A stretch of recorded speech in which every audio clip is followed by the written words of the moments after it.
Okay, so I've got a few minutes, quickly do this one. So I've got the 130 Catterick, yeah? There's a 3-horse race, so obviously normally I wouldn't really bother, but I like the challenge. I quite like small fields.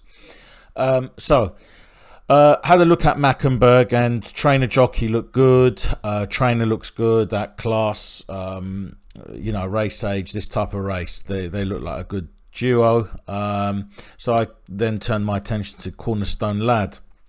Okay, so I've had a look at the trainer angle, but I just want to point you out to, very quickly, I've just put the jockey's name in, Catterick, non-handicap, chase. He's 5 out of 5 losses. If you're wondering on the handicap, he has won a couple of races. Not many, 4 out of 17 he's won.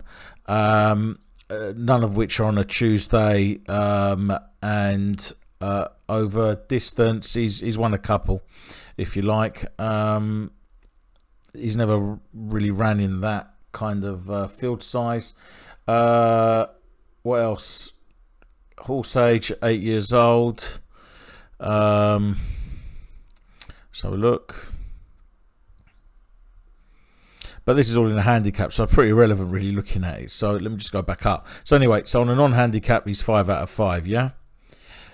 He also hasn't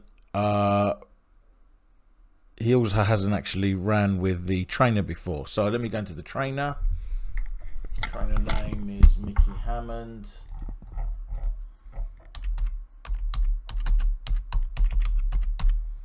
Mickey Hammond, and his record isn't great. He's got 1 win in 12. So let's just go down. Now, not great on a Tuesday. March, he's only really won in November. And his last win was in 2019. Class 3, which is what this is, no wins, and he's only ridden 1 horse in that. He's had 1 win over distance. It would seem his 1 win came with a 5, in a small field, and with a horse that was age 6. He's got an 8-year-old, so obviously from 7-year-old and above, he hasn't recorded the win in 6. Okay, he last raced 22 days ago, and this doesn't apply.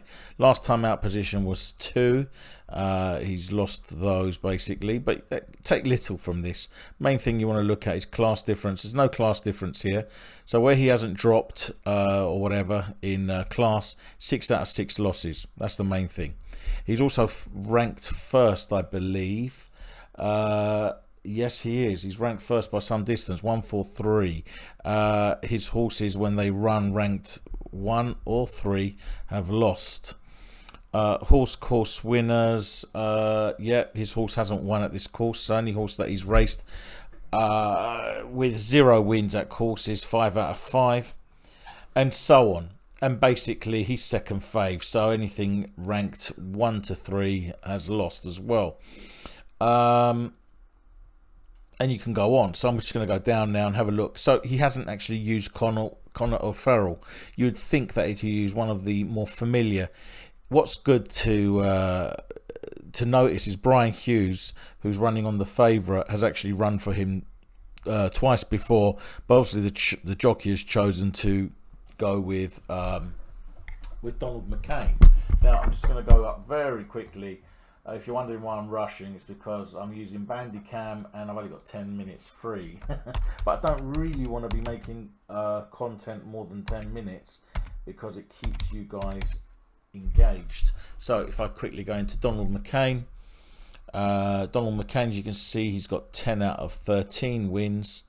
And if we go down month-wise, Feb, so we're just shy of Feb, Tuesday. And if we go down, if you don't want to really take that, let's get into the meaty bits, which is class. He's got a win in this class. He's got a win at distance. He's actually got 2 wins and a win, so he's got 100% when it's a 2 or 3 horse race, which was quite important to me. 7-year-old, he hasn't had any win. No, he has, beg your pardon, he's got 2 wins. So the older horses, the 7 and 8-year-olds, he does well with. Mackenberg is a gelding, which is cool. Let's just go down a bit as well. So he won last time. So any of his horses that won last time out are 100%, 2 out of 2. I like to look at this. So Mackenberg is rating, so his OR has gone up +7. When that's happened in the past, he's won the race. 2 out of 7 wins when the class differences remain the same. He is ranked second, so again, that's a positive. A lot of positives, basically, yeah. Obviously, the odds between 2 and 4, he's got his wins there. Whenever he's ranked as a fave, it's 50% or 75% lay, or 50% win, and obviously 1 in 4 when he's a second favourite. Looks like he might go as a favourite. We'll see. Now, if we just go down a bit to Brian Hughes, he's had Brian Hughes before, and he's got a 1 in 2 with him.